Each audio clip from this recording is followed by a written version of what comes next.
You're listening to the Braver Angels podcast, a new way of talking politics. I'm your host, John Wood Jr.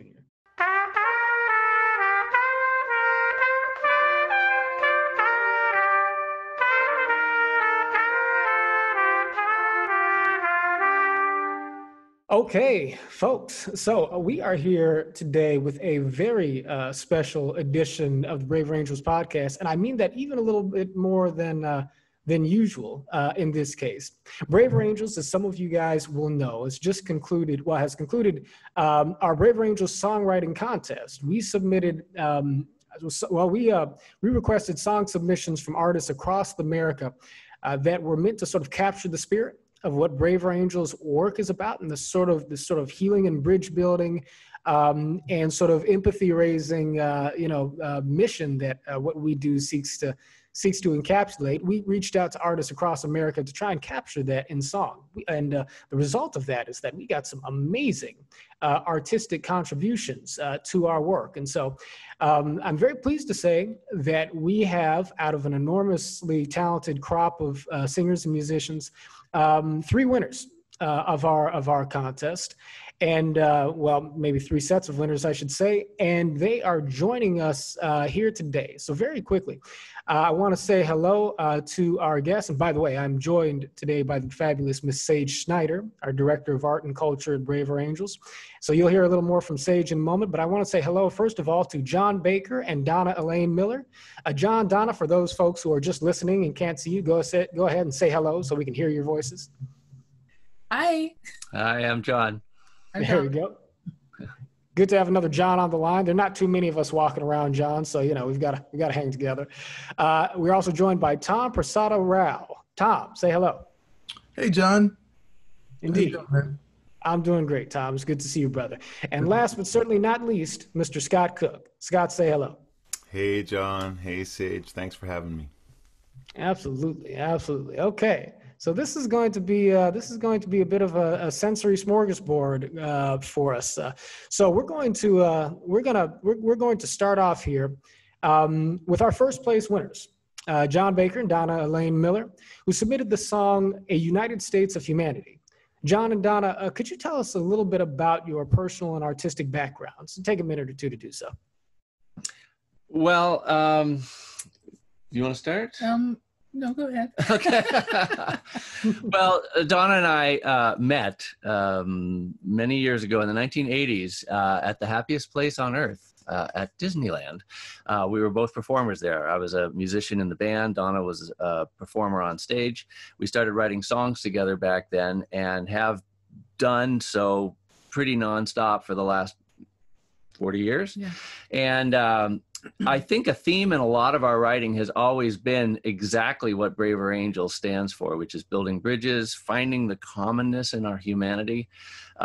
We have written music for Elmo and Mickey Mouse and, dolphins at the Indianapolis Zoo, whatever. We've written a lot, but it's crazy how if you have that pair of glasses on where you're thinking about how we're one, how we all are on this planet, we're sharing resources, we're, there's a lot that we have more in common than that separates us. And it becomes kind of a subtext for a lot of, Donna's the lyricist and the key force behind that message. You might want to fill in more.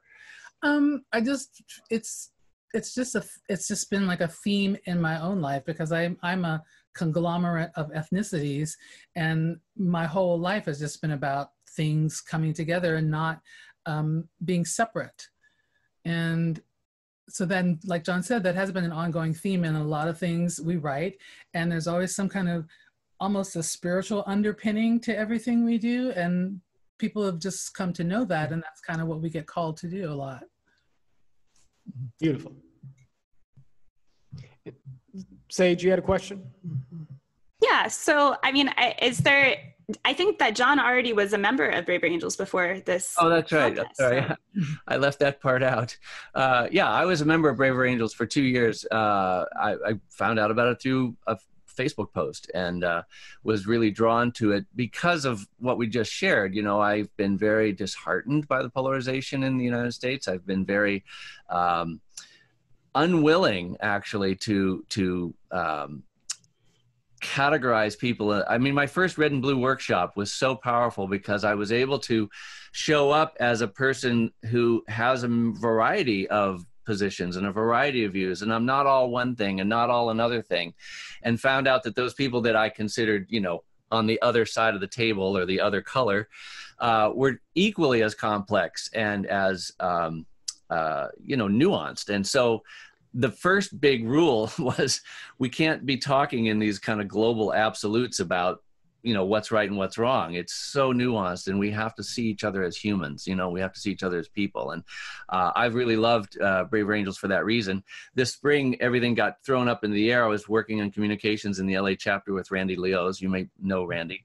And the bus tour was canceled. And so when this songwriting opportunity came up, I said, Donna, you know, this is our wheelhouse. Let's make it happen. So that's a little bit more about us.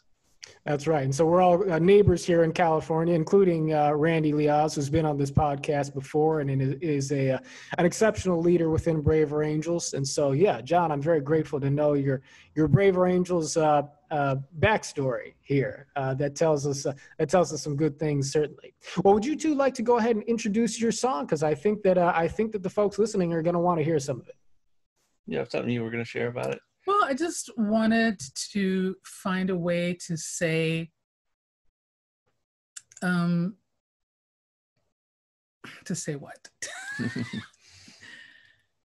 To speak to the idea of not fighting against something, but being for something, because I truly believe that what you resist persists. And I just wanted to put energy towards what we want to create as opposed to what we want to tear down and take away. Right. Okay. Without further ado here, folks, John, what is the title of this song that we're about to hear here today? A United State of Humanity. A United State of Humanity. Hard to argue with that. Okay, folks, let's take a listen. It's not black. It's not white. It's not wrong. It's not right. It's not red. It's not blue. It's just me and you. It's not rich. It's not poor. Somewhere in the middle is the open door. If our points of view don't quite see eye to eye, well, that's all the more reason why we need a United States of humanity.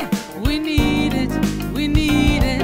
A United States of humanity, the sum of every part. Need a United States of humanity. We need it, we need it. Resolutions in a revolution of the heart. We're living in a great divide. This fear of each other is our suicide. I believe love's gonna keep us alive, but only if we decide. We need a United States of humanity. We need it, we need it. A United States of humanity, the sum of every part. Need a United States of humanity. We need it, we need it. Resolutions in a revolution of the heart. It's not just the conversation, it's the listening. It takes every voice feeling heard to let freedom ring. We can solve our future, heal our history, sting, step toward our common ground, spread our better angel wings. We need a United States of humanity. We need it, we need it. A United States of humanity, the sum of every part. We need a Feels so bad. I'm gonna stop this amazing song. No. But if you're feeling this, you should go to at Braver Angels website, where you can find all of these winning songs and watch them in their entirety, along with all of our other incredible song entries. It's funny, right before I jumped on here, I was with some of my Braver Angels colleagues at another meeting, and somebody just happened to say, hey, what's going on with that United States of Humanity song? Because if this country ever needed an anthem to rally around, in addition to the one we got, that could be it. He said, can that be our anthem? I said, well, we haven't told anybody this, but I'm actually talking to those folks today. So that was great. That was wonderful. I'm sorry, Sage, I interrupted you. Go ahead. No, I interrupted the song. It's fine. So I thought we could take a couple minutes to talk a little bit just about your song. It has been astounding that everybody who's heard this song has been inspired by it and excited by it. We were so worried when we started this contest that music can be such a divisive thing. It expresses some of our deepest differences, and it's hard to find songs that everybody can rally around. But all three of the songs we chose, everybody here, all of our judges, which was mixed reds and blues, we all knew these ones everybody would be able to connect with and would be inspired by. And that has especially been true, John and Donna, of your song. Everybody who's heard it has been so excited by it and has wanted to use it in something that they're doing in their life. That's very gratifying. Yeah. I mean, because it is what wags our tail. I mean, this contest wasn't really about a huge cash prize. It was about the opportunity to share what's in our heart and maybe make a positive contribution. I think it's really, I feel. I mean, I'd love to hear from you guys why you think your song connects with so many people. It's the bass part. Come on. No. Sorry. No. I think it's because, I mean, the bottom line of the song to me is love, that the resolution is in a revolution of the heart, that our hearts have to be open. Like, we have to open up more to other ways of being, other ways of seeing things, other ways of, and I think that people need to feel free to be who they are. And I think just the idea of humanity being the one thing that is the same is what can do that. I mean, it doesn't, there's no separation in our humanity. And we bounce back and forth a lot when we're getting started on songwriting. And one of the things that comes up quite a bit is that, you can be in one of two positions. You can live your life in fear, or you can live your life in love. And those are huge, like, definers, and Donna has always been able to kind of like frame that in a way in her lyrics that is non-threatening, is inclusive, is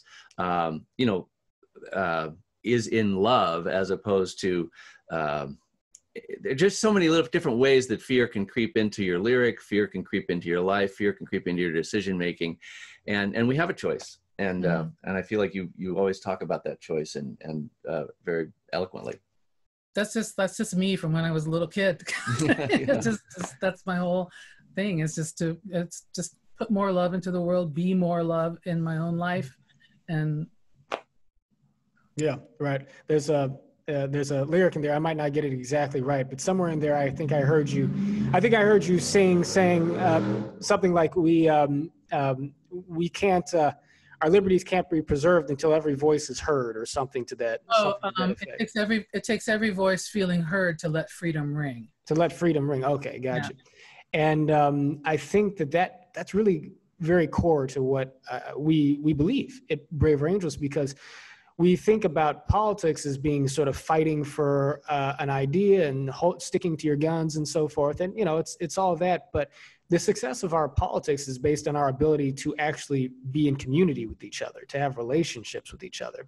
And we can't have relationships that work unless we're listening to each other, right? Mm-hmm. And so, but the way that comes through in your song and in your vocals, it's just wonderful, because there's so much optimism and hope baked into real deep wording. And so, so just very grateful. I'm sorry, Sage, I feel like I'm cutting you off again. Go ahead. You're doing great. Let's bring another voice into this conversation. I would like to talk a little bit to our second place winner, Prasada-Rao, who submitted the beautiful song, Even You. Tom, would you take a minute to introduce yourself? Hey, I'm Tom. I'm the son of Indian immigrants, was born in Africa and came here as a young child and grew up in the DC area where I live now, and I'm hibernating. I just recently finished 6 rounds of chemo for cancer, and so that's kind of sort of where the song came from for me. It was birthed in that environment, that cloud, that chemo fog, you know. So that's a little bit of who I am. Right. Yeah. Well, thank you for telling us that, Tom. The song that people are about to hear from you is a very deep one. Before you introduce it, tell us a little bit about, I suppose, what resonates with you with respect to the work and mission of Braver Angels, and how does that connect to your artistic motivation here? Well, I've known Peter for a number of years, and Steve Seskin, and I've heard them both talk about Peter Yarrow, that is, Peter Yarrow, a big part of our organization. Yes, so Peter, Paul, and Mary. And I used to be called Better Angels and was changed to Braver Angels, and I love the concept of red and blue together, and you know, an ongoing conversation. I can't say that I've had much of an opportunity to do that in my professional life. You know, it's sort of like preaching to the choir, you know, being a folk musician, you know, or a singer-songwriter. And so I think what you guys are doing with your organization is really, really unique. You know, putting people in chairs and looking at each other and talking to each other, and not really in an adversarial way, but and so I find it inspiring. I can say that usually when I'm writing from a singular point of view, and it's usually a self-righteous point of view. And to be able to have this opportunity to look outside of yourself is really, really rewarding. I find it's just a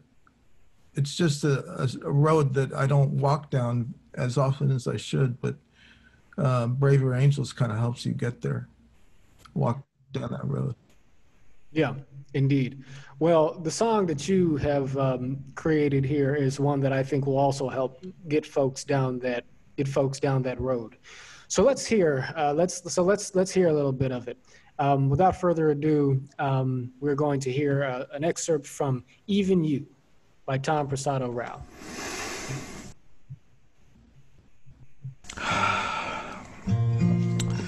To the woman at the rally in Nashville, Tennessee last weekend, holding up the sign that said, "Sacrifice the weak." This is for you.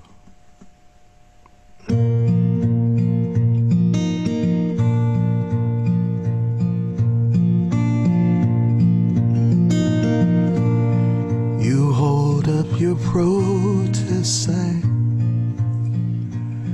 It feels like the end of times. It's looking tough tonight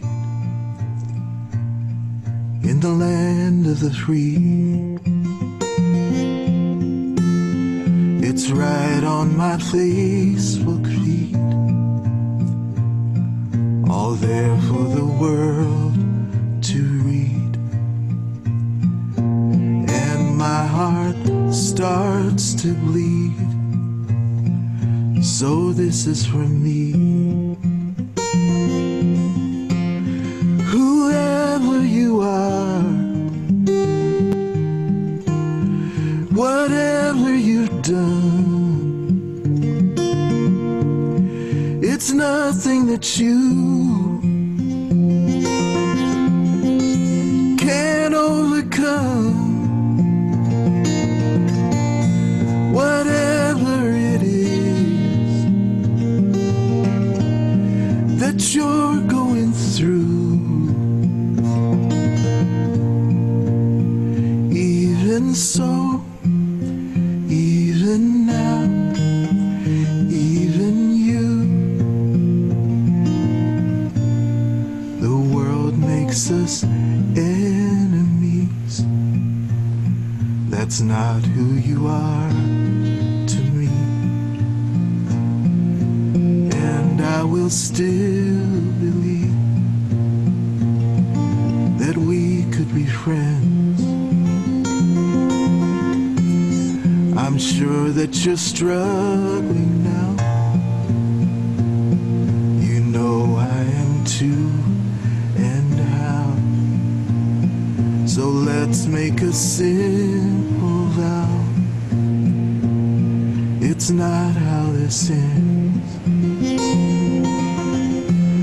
Whoever you are,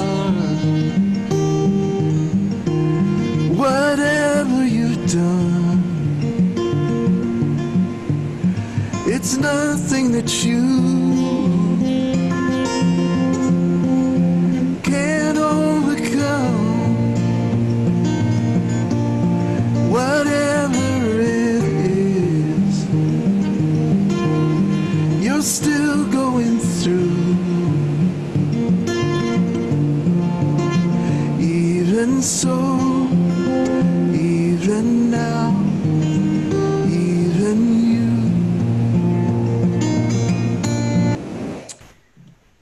There we go. Thank you. Tom, thank you very much Oh, for my. that. I was looking at Scott's face while that was playing. I realized Scott and I both I had was the too. same. They both had the kind of the same deep, pensive expression while that was rolling. And you know why? I think. I mean, Scott, don't let me speak for you, man, but I feel like there's so much. There's okay, I'm trying not to botch the lyric here a second time, but there's a line in there that says, "Whoever you are, whatever you've done, there's nothing that you. It's nothing that you can't overcome." There's this avenue for redemption in the story that song tells, and that's striking to me and meaningful because there's so little avenue for redemption and reconciliation in the way we talk about politics today, when we define each other as inevitably enemies on the basis of whatever it is that divides us. So can you tell us a little bit about the story behind that, Tom? What was that song about? I'm so glad that you brought up that word redemption, because that's what it felt like to me too. You know, my docs keep telling me I'm immunocompromised, so I have to be really, really careful, you know. And during those protests in April, where groups of citizens were doing these protests wanting to open up the economy and stop the stay-at-home orders, you know, I thought to myself, well, God, man, if that happens to me and I end up in the wrong place, it could kill me, you know.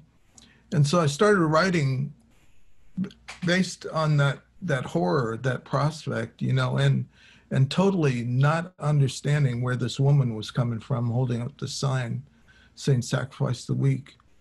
And then as I started I wrote that first verse, and then I started getting to the chorus, and I thought to myself, wait a second. What kind of person do you have to be to hold up a sign like that? What must you be going through to hold up a sign like that? If my stepdaughters were little and I was without a job and I didn't have food to put on the table and had to watch them go hungry, I'd be holding up that same protest sign myself. And it's just because I'm in different circumstance now that I'm not, you know. And so it gave me a little insight into this woman, even though I don't know her, I don't know her name, I don't know anything about her, I just saw the picture. That gave me a window into who she might have been, you know. That it's not just totally this monster of a person holding up the sign, but it's somebody who has needs and has a life that they need to live too, and certain reasons for holding up that sign. And so it put me in a totally different place by the time I got to the chorus of writing. And I have this theory about songs that no matter what the writer says, it's a song about themselves. It's a song to themselves. And so when you talked about redemption, you know, that's exactly what I was feeling. Whoever you are, whatever you've done, there's nothing that you can't overcome. And I felt it in my bones, because I want somebody to say that to me too. I want somebody on the other side to say, okay, even though I don't agree with you, I understand. You know, and that's what I was trying to convey in the song. Yeah, the thing that I was so astounded with on your song, Tom, is that one of the biggest criticisms we get in Braver Angels a lot is that understanding the enemy or the people you disagree with is well and good in theory, but in practice, when you disagree with somebody on something as profound as like your right to live or things that threaten your life, then there's a limit to how much you can show empathy or understanding of other people. And you, in a heroic, like, we're called Braver Angels, it really requires a lot of bravery and almost self-sacrifice to show this love towards people. But you take the biggest divide you can imagine and you try to cross it. I think that's heroic. Oh, thank you. Thanks, Sage. Indeed. Well, this has been a powerful journey for us already, but it is not over. Ladies and gentlemen, let's hear from Mr. Scott Cook. Scott, first of all, how are you doing today, brother? How are you enjoying this conversation so far? I'm doing great. I'm a little misty-eyed actually already. It's early in the morning. Yeah, right. Yeah, I don't blame you, man. Yeah. Well, tell us first of all. Go ahead and introduce yourself. Tell us where you're talking to us from, and what is your artistic background, generally speaking. Sure. I'm calling in from Edmonton, Alberta. I was born in Morgantown, West Virginia, but my family moved up to Canada when I was young, and spent most of my life here. In 2007, I moved into a minivan and decided to kind of set out on the road quite cluelessly, trying to make a living as a traveling singer-songwriter, and ended up doing that for 13 years. Got another minivan down in Australia, and yeah, I just spent the last 13 years kind of traveling around the world, spending a lot of time in the States, and up until March when I had to flee home from Texas. And yeah, I've been holed up here ever since. Okay.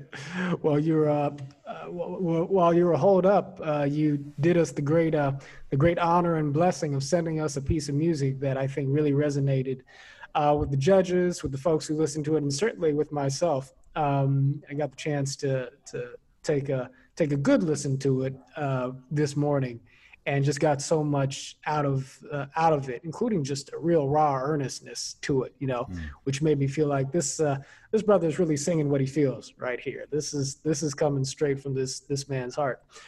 Before the audience gets a chance to experience that with us, though, tell us a little bit about why you submitted it in the first place. I mean, was there some connection that you perceived between the work that we're doing here at Braver Angels and kind of the spirit of your musical mission here? Sure. When I first heard about Braver Angels, I heard about it from Steve Seskin, and I was just immediately interested, I guess, because in large part just because of the traveling I've been doing around the United States and the conversations I've been having with people around the States, some of whom are even my family members. Most of them are church people. Many of them are Trump voters. And just my continued belief that most Americans that I know are fundamentally good and decent people, and for any number of reasons that we've been really driven apart along kind of along maybe culture war lines and along class division lines, and yeah, I felt like I wanted to write a song in the spirit of Woody Guthrie, in the spirit of Walt Whitman. I was thinking of Bernie Sanders, and I was thinking of AOC, and I was thinking of all these relatives of mine who voted for Trump, and I thought I wanted to write a song that I could sing to all these Americans if they were in the same room. That's right. I appreciate that ambition. And so, well, folks, what you're about to hear is a product of that noble aspiration. So without further ado, we're going to hear a little bit from Say Can You See by Mr. Scott Cook. I love this country. I I love the people and the land, but there's a lot of stuff happening that I can't understand. We got billions for bailouts, we got trillions for wars, but it's hard for working people to make a living anymore. Hear me out for a second. This ain't a partisan song. It ain't about right and left. It's about right and wrong. We're fighting over the scraps, while a few are living like kings. 'Cause screwing us over is a bipartisan thing, and it's working people who made this country great, not the greedy opportunists or the peddlers of hate. The new day is coming, it's gotta come from you and me. Oh, say can you see you got a neighbor, we don't always agree. He's a bit of a redneck, according to a hippie like me. But if you're in the ditch, he'll pull you out, I know he will. And that's more than I can say for all those dickheads on the hill. He works hard for his family, he's got loyalty and pride. The company took all he gave and then cast them aside. 'Cause there's profit in poverty, hell, there's profit in prisons. They don't even pay taxes, they just buy politicians. But it's working people who made this country great, not the greedy opportunists or the peddlers of hate. If a new day's coming, it's gotta come from you and me. Oh, say can you see? Oh, say can you see? Thank you. Man. Yeah, that's deserving of some applause. Yeah. Oh, man, Sage, there's just so much there's so much that's rich in that. I love that line where you said that you got a neighbor you don't always agree. He's a bit of a redneck for a hippie like me. But the next point that you make is that this is a man who will help pull your cart or pull your car out the ditch, right? And one of the things I try to get across to people is that, there's a difference between somebody's character and their opinions, Person can have opinions that, are right or wrong, but the way we actually treat each other and stand by each other, that should be the basis on which we judge each other. I think the basis on which we interact.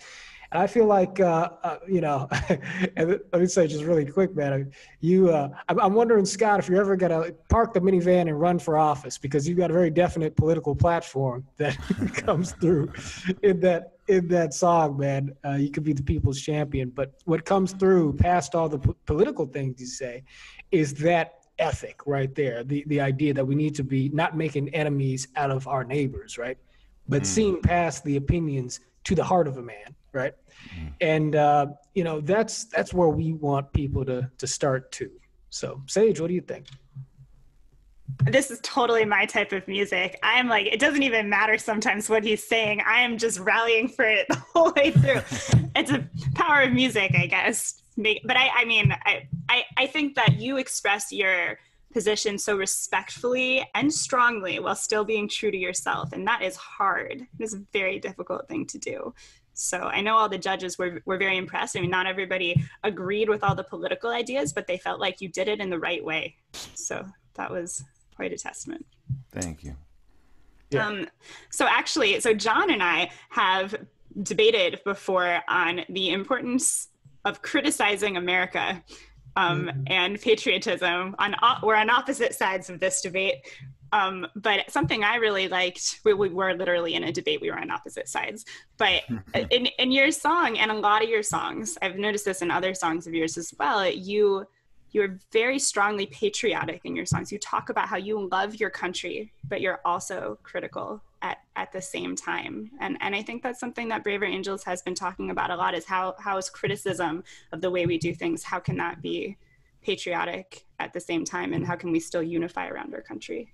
Did you have a general feeling about that, Scott? If you've got striking that balance, right? Loving your country, being critical, Well, I feel like there's a lot. America's like an aspirational idea, and there's a lot in the founding ideas of this experiment that's worth admiring and worth pointing to. In a similar way, I feel like there's a lot in say the message of Jesus that's worth pointing to. There's plenty of negative things we could say about the history of the church, but if I'm speaking to church people, like most of my relatives are, I want to point to the good things that are in there. And same when you're talking to people, you look for the good in them. In the same way that I love America despite its complicated and at times awful history. I think that process of reckoning is a lot like what everyone's got to do for themselves, because we're all complicated, and we've all got parts of ourselves maybe that need outgrowing. But you don't get there by trying to crush them or hide them or push them away or yell at them or fight them, So I feel like that national process of reckoning also has to be done with some self-love. That's right.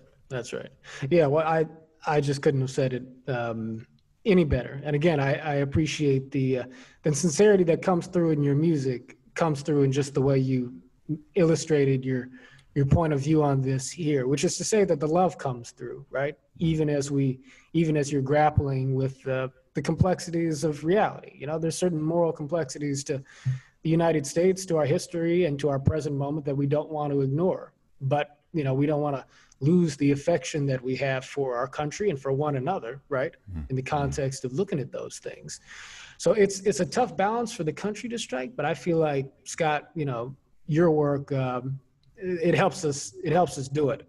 And the same thing goes for all of our artists here today. And so, well, folks, I'm just curious to know, Donna, John, Tom, I'm curious to know how the conversation is struck in, what you may all be learning as you listen to each other's music here, and as we talk about things. Tom, are you struck by anything listening to Scott and Donna and John's music as we're grappling with the role of art in helping to bring us together in political society?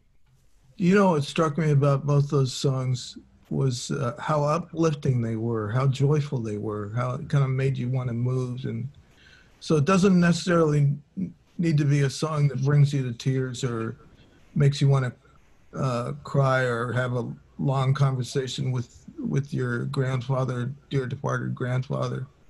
It can be something that makes you want to get up out of your chair and on your feet and start whooping around a little bit. And that's what I really appreciate about it, was the sort of exuberance with which they attacked the subject.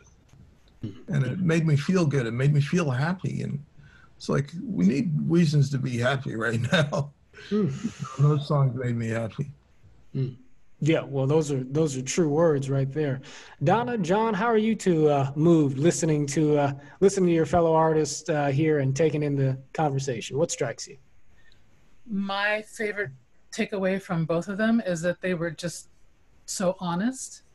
I feel like they were really both telling the truth, their truth, in a beautiful way. I mean, Tom, I could feel your heart just in your voice, and it really, really touched me. But I just love the honesty of both songs. I'm really honored to be in such company. Yes. I mean, seriously, this is unlike anything I think we've ever done before. Yeah, we've never really been in a situation like this, and to be able to be vulnerable with each other. I mean, I think, you know, when you were talking about patriotism and criticism, Sage, you know, I think about my marriage, you know, like we've been married many, many years, and the intimacy really started when we started to be able to be vulnerable and to have conflict and to talk things through without running away or slamming doors or whatever, you know. And I think that that's our whole goal here with these 3 songs. I hear about vulnerability. I hear about people saying, I'm going to do a contrary action and maybe come over to your house and we're going to have a conversation about this, or I'm going to be, you know, willing to listen. I don't know. I feel so much authenticity and vulnerability in these lyrics. And I think that's the key to the whole process of reconciliation. We talked at the very beginning about reconciliation, about trying to bring our country back together. And it's not easy. There's no question about it. But man, Scott and Tom, you were so, I don't know, I gave me a lot of hope. Gave me a lot of hope. And I hope that that's the way music can inspire. You know, we have a cerebral experience with music, but we have an emotional one too. And when you walk out and you just feel opened up and you feel healed in a way, that's more powerful than any lecture, any legislation, you know, because it's person to person. And I value that so much from both of you guys. Thank you.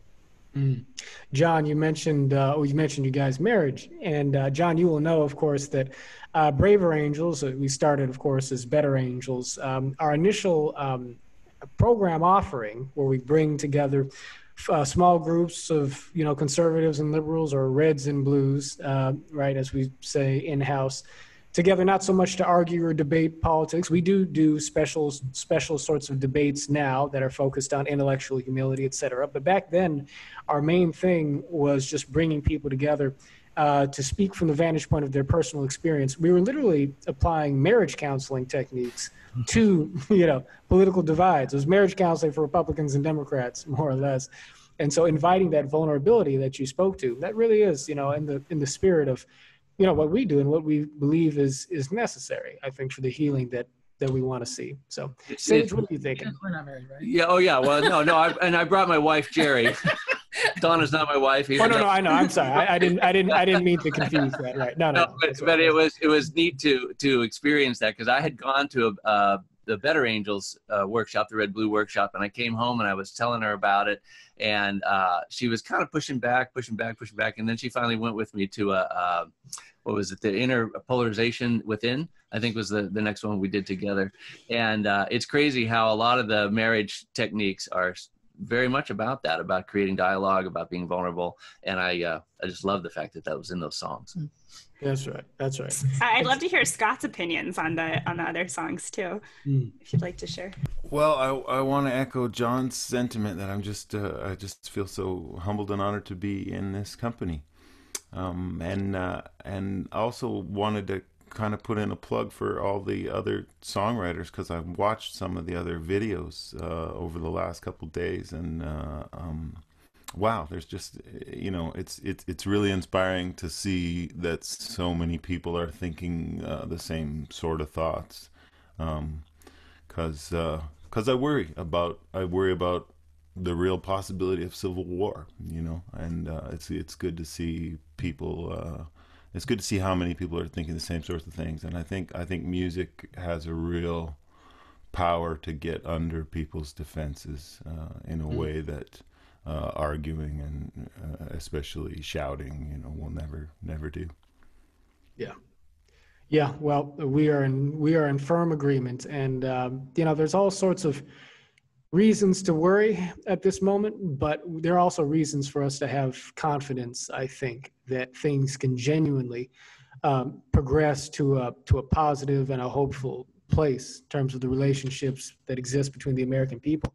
And some of that confidence just comes from the fact that, you know, Scott, John, Donna, Tom, it's not just you guys, it's not just me and Sage. I mean, there are folks all over this country that are working really hard towards, you know, building up and fortifying these bridges. And so that's what we got to do, but we've got to use every tool at our disposal. And like you said, Scott, music, it has a special way of doing that, of reminding us what's fundamental, you know, beyond beyond the disagreements.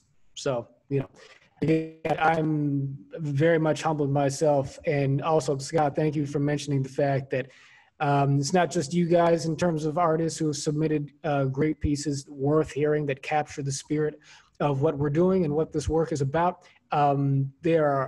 We've got dozens and dozens, and I think well over 100 submissions that are just 200, really good. over 200. Over 200, right. Yeah. Sage, is there anything you want to say about that?